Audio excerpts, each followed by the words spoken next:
and that is a difference from the first. All right, you're just listening in there to our Fox 5 on the Hill segment. Let's take you quickly out right now to Alabama, Cherokee County, providing an update on the deadly ATV crash killing 2 Georgia parents. Let's listen in.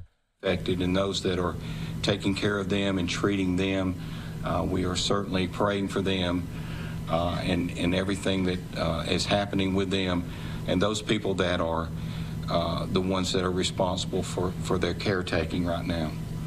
And let me just say this too before I turn it over to EMA Director Sean Rogers, that I want to tell you how sincerely thankful I am to our first responsibles in our county, those who are always ready to answer the call. We had multiple agencies involved in this yesterday. There's a list of them, and I'm sure that EMA Director Rogers will be discussing that in just a few moments. And also to our friends in Piedmont, who were very helpful in this situation as well. We want to tell them how much that we appreciate them leaving their homes, their families support them in the work that they do, and we're very much appreciative in the job that they do for our county. And now I'm going to turn it over to EMA Director Sean Rogers.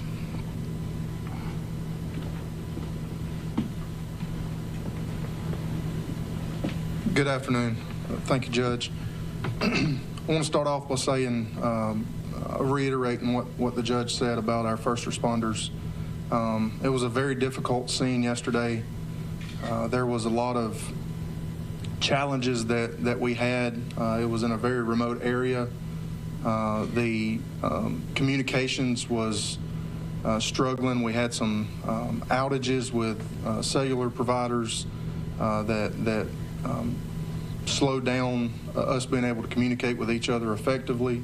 But all in all, as far as the first responder side goes, I think it went as well as it could. As the judge mentioned earlier, our condolences are with those who are suffering from the losses and those who were injured during the accident.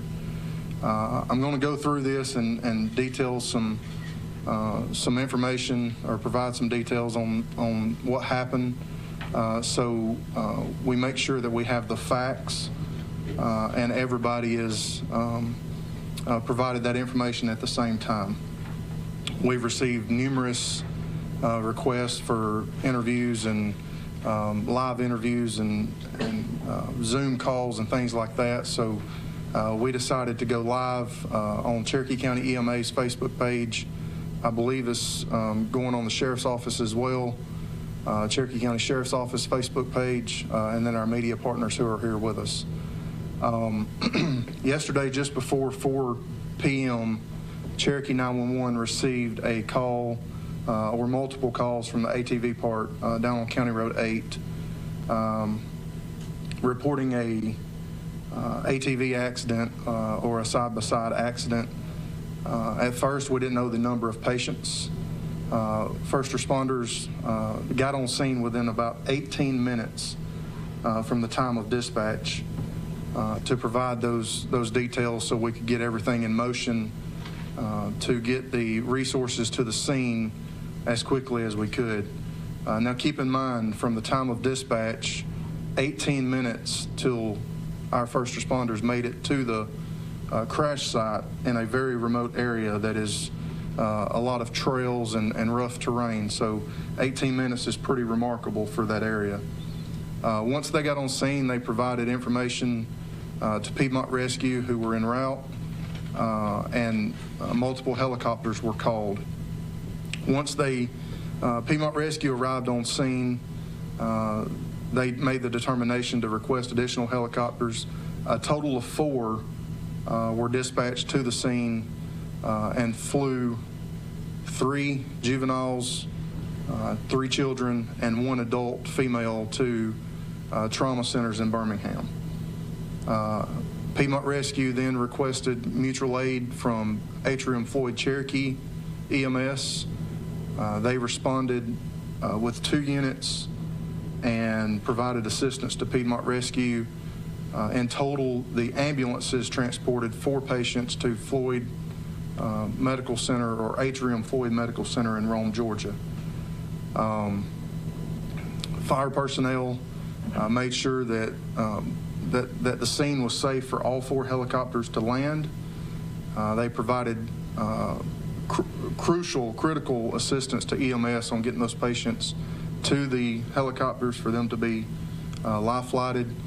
Once we determined, kind of what all was going on scene, we requested the sheriff's office to respond to conduct a thorough investigation so we would know exactly what happened since it's involving so many children and at the time 1 fatality.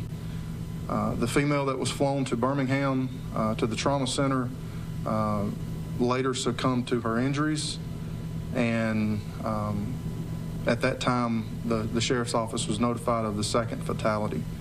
Right now we don't have any updates on any of the patients that are at the hospital. We don't know any of the statuses of those. We'll try to find that out later on this afternoon or even tomorrow, but right now we don't have any update on those.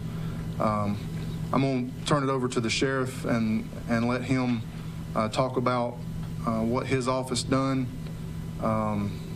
as part of the investigation and looking into the facts surrounding the scene.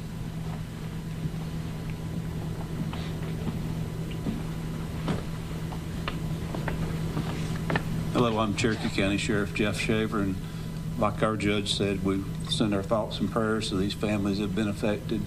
Our office responded to this incident, and our investigators responded along with the officers. We conducted and are still conducting an investigation to determine the facts as to what caused this accident.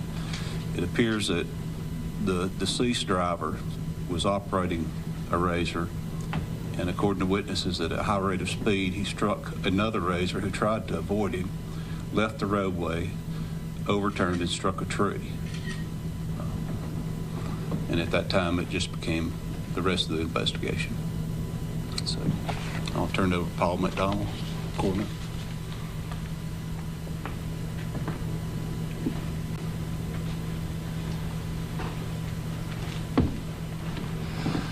I'm Paul McDonald. I'm the coroner, Cherokee County, Alabama. You have the preliminary information. That's the press release that the information that I'm providing. If you have any specific questions, I'll try to answer them. Does anyone have a specific question? Yeah, maybe this is for the sheriff's office instead. Gilad Mohammed was 11 alive. In the park itself, we know this was a remote area. Is there anywhere more specific, whether it's a trail number or area of the park where this happened? And then we saw some posts from agencies just reminding people of ATV safety. If somebody could speak to that, including the capacity of this ATV if they went over capacity. Okay, I'll let the sheriff speak to that. Any other questions for me? Thank you.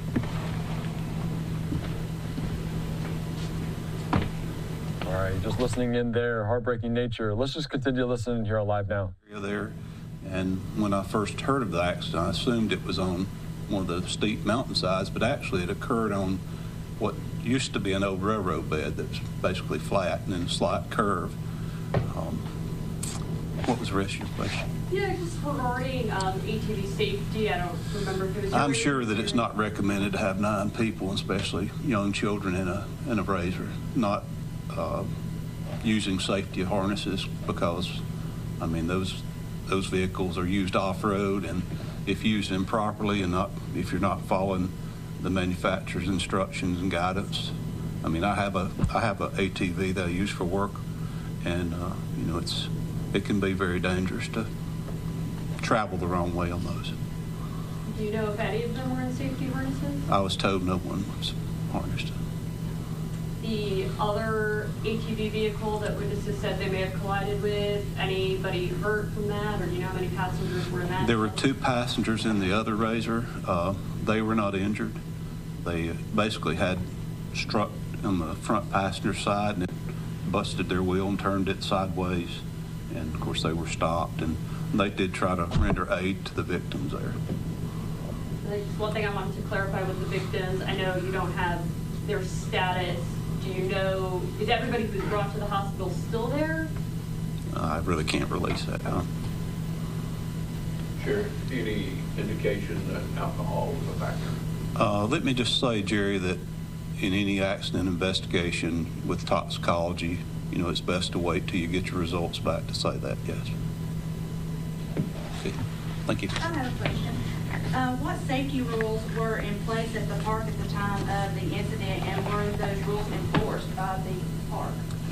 The park does have rules, and I'm sorry I can't quote the rules, but, you know, I don't know if they were aware of what was going on, or, you know, we have rules in our parks, and we have people who think they can smoke marijuana and leap from one rock to the other, and, you know, it usually involves somebody doing something inappropriate, you know, or unsafe. Thank you.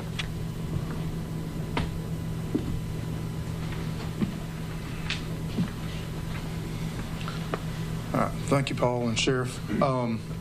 So to address a couple of the things that that was asked, the side-by-sides, you know, I'm not familiar with exactly what kind of seating arrangements that was going on in the side-by-side. As the sheriff alluded to, the report is, or the information being provided is that no one was wearing a harness or restrained. You know, there's nothing that says that everybody that gets in a side-by-side has to be restrained. That's one of those things that personal responsibility has to be taken to ensure your own safety and the safety of those that's in your care. We can make laws. We can do things. There's a lot of laws that's out there that are made to try to deter crime or deter things that happens. But that's also the reason why we have criminals, is because criminals don't obey laws. I'm not saying that anything criminal happened here. I'm saying that those rules that were there, it's almost impossible for somebody to look and monitor their actions every minute of the day as it goes on. This is a 46, 47, 4,800 acre park. It's very, very large. And there is an amount of personal accountability that comes in there that people have to make sure that they follow for the safety of themselves and others. We wish and we hope that everybody would follow the manufacturer's recommendation or the rules that are at the park. But unfortunately, in almost every accident that happens, whether it's at the ATV park or whether it's at Cherokee Rock Village or whether it's at Little River Canyon Falls, almost every accident that happens is somebody has a lapse in judgment or they do something that is unsafe that leads to someone being injured or killed. So, you know, we can go and we can what if this to death. What if they done this or what if they done that? But, you know, the fact of the matter is it happened. We go back and we look at how we can correct that in the future, how we can educate the public, how we can advocate for things to become more safe than they already are, and how we can improve our emergency response and emergency services there. I was contacted by Senator Jones earlier today, who says that he has been contacted by a lot of media outlets asking for a statement, and he had called and said that he knew that we were doing this press conference and asked if he can come and speak. And while our operations, emergency operations throughout Cherokee County, we don't, politics doesn't play a factor in our operations. Our operations is led by dedication and skill and experience of our first responders and our leadership here within the county. I think some of the media outlets had reached out inquiring about some legislation that was introduced in the past. I told him that we were having this conference at 4 o'clock this afternoon and that he was welcome to come. Senator Jones is here. He's going to address a few things, and you know, we appreciate his continued support for the enhancement and betterment of public safety, whatever that may be. So, Senator Jones, I'll let you say what you want to say. Well, do I have a question for you real quick? Yes, I'll answer it as soon as I get back. Thank you, Sean. Once again, my name is, I'm going to move this over just a second here. My name is State Senator Andrew Jones. I represent District 10, which includes all of Cherokee County, and I'm going to read a prepared statement. My wife, Summer, and I were deeply saddened by this Labor Day weekend's tragedy at Indian Mountain ATV Park, and we are keeping the 9 victims from Georgia and their families in our thoughts and prayers. As emergency responders have reported, multiple ambulances and 4 medic helicopters were called to the scene of this fatal accident. I personally heard how this incident overwhelmed our local emergency responders. These responders dealt with unfamiliar terrain, logistical confusion, and spotty communications coverage on a busy holiday weekend. They also had the tricky task of coordinating 4 helicopter landings. And for all these reasons, our first responders deserve our highest commendation. I have long been concerned about unofficial reports from the park of rampant drinking and driving under the influence, virtually zero enforcement of the park's own rules, and an inadequate emergency response plan in coordination with first responders. These are just a few of the reasons that I authored SB 234 to provide reasonable safeguards for Cherokee County ATV parks. Unlike almost every other business in Cherokee County, there are virtually no regulations at Indian Mountain ATV Park. As we saw this weekend, operating these machines can be dangerous and even deadly, and public safety is paramount. Much of this could have been avoided. If SB 234 had been enacted, contracts for emergency services, liability insurance information, detailed maps of the park would have been required to be submitted to the county. These maps would have included access points, boundaries, maps of the trail network, creeks and streams, road crossings, and traffic routes to the park. All of this data would have helped to streamline emergency response on a crowded holiday weekend and helped to unburden our first responders, allowing them to reach the victims in a much more timely manner. As many local residents know, only 2 ambulances regularly cover the entirety of Cherokee County. Indian Mountain ATV Park has hidden behind cries of overregulation, seemingly as a way to avoid the accountability of any new safeguards that were sorely needed on this Labor Day weekend. Similarly, the elected officials that block this legislation and those who continually shirk the responsibilities that they have and turn a blind eye to safety issues surrounding the park have a lot to answer for. Defenders of the park continually compare Indian Mountain ATV Park and Weiss Lake, for example. These comparisons talk about the need for personal responsibility and attempt to absolve the park operators of any responsibility. This is a false comparison. Weiss Lake is not private property, but Indian Mountain is private property traversed by the public. People don't pay admission to go to Weiss Lake, but they do pay admission to go to Indian Mountain ATV Park. Law enforcement is present and rules are enforced on Weiss Lake. However, there is no law enforcement presence at Indian Mountain. Thus, it falls to the park to enforce its own rules.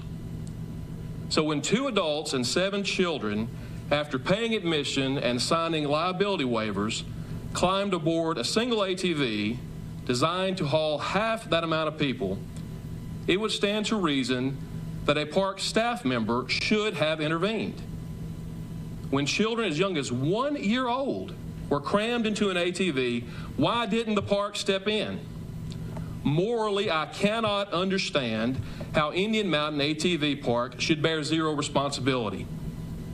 While it remains to be seen as to whether alcohol was involved in the incident, I have concerns as to whether rules against the consumption of alcohol, including, for example, cooler checks, were being enforced by the park. We do not need to forget that Cherokee County is a dry county. At least one lawsuit is ongoing regarding Indian Mountain ATV Park currently. Given incidents like this, I would not be surprised if additional legal action followed in the future. In the end, I have faith that our justice system will sort this out. And finally, let me say this.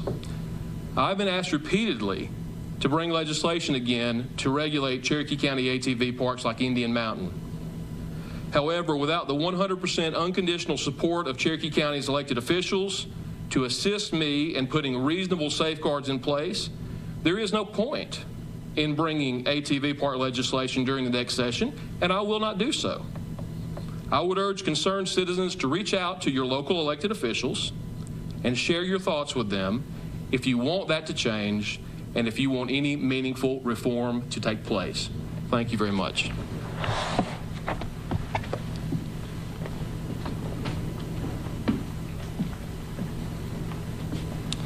Thank you, Senator Jones. There is one thing that was mentioned during that I do want to correct. Cherokee County, the ambulance resources that are available inside Cherokee County in its entirety is more than 2. So Cherokee 911 manages the contract for our EMS provider. Currently, we have 3 24-hour trucks, a 12-hour, 6-day-a-week truck, and a net truck that is in full operation within the county. In the southern end of the county, Piedmont Rescue covers a small section that includes the Indian Mountain ATV Park. And while I can't say for that small section exactly how many ambulances are available in the Piedmont Rescue operation, I do know at least 2 trucks are in operation in the city of Piedmont that is providing coverage to that small portion of the south end of Cherokee County. But in its entirety, we have roughly 6 ambulances on a daily basis that can provide services within Cherokee County. So I do want to make that clarification on our EMS services. And what would be the response time for all 6 of these? Because there's only 3 that's 24 hours. What about the others if something happens? So right now, the average response time countywide for Atrium is around 11 minutes from dispatch to on scene, and that's countywide. And if all 3 of those are like dispatched out to other hospitals, how long does it take to get them from Rome to here? So we have a resource management plan that's in place. When we get down to 1 truck, we pull mutual aid resources from Georgia, and they're staged in the county. If we get down to 0 trucks that are primary for Cherokee, we're pulling that stage truck on in to cover that operation. So like I said, the average response time countywide is roughly 11 minutes from dispatch to on scene. Piedmont Rescue and Atrium Floyd EMS provide very good service to the citizens of Cherokee County. If they didn't, then we would be looking at other replacements for them. But we are extremely pleased with the EMS response throughout Cherokee County. And I have just a couple more questions and I'm done.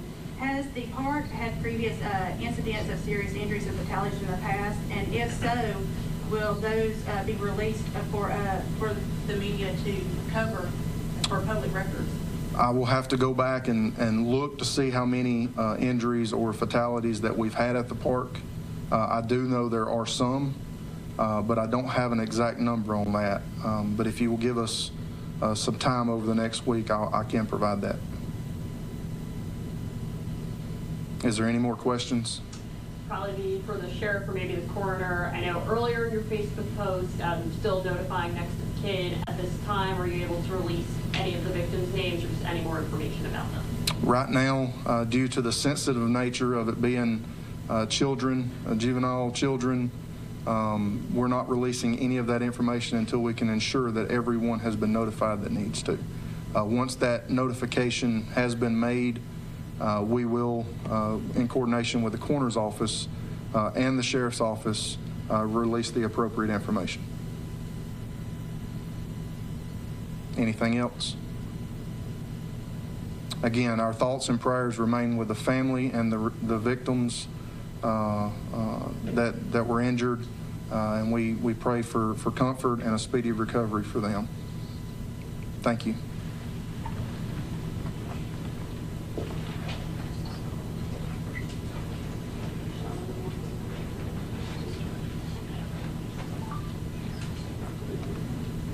All right, you're just listening in there, talking about this tragedy in Cherokee County, Alabama. Investigators very emotional about this as 2 adults killed, 7 children injured, and they're saying just the response from law enforcement, from emergency management there on the scene in terms of the helicopters, the ambulances going to this remote area, this park there where these ATVs, they crashed. Obviously, an investigation into what led up to this, if there was any alcohol involved, potentially any liability for individuals or the park itself. I'm Andy Mack. We're back after this.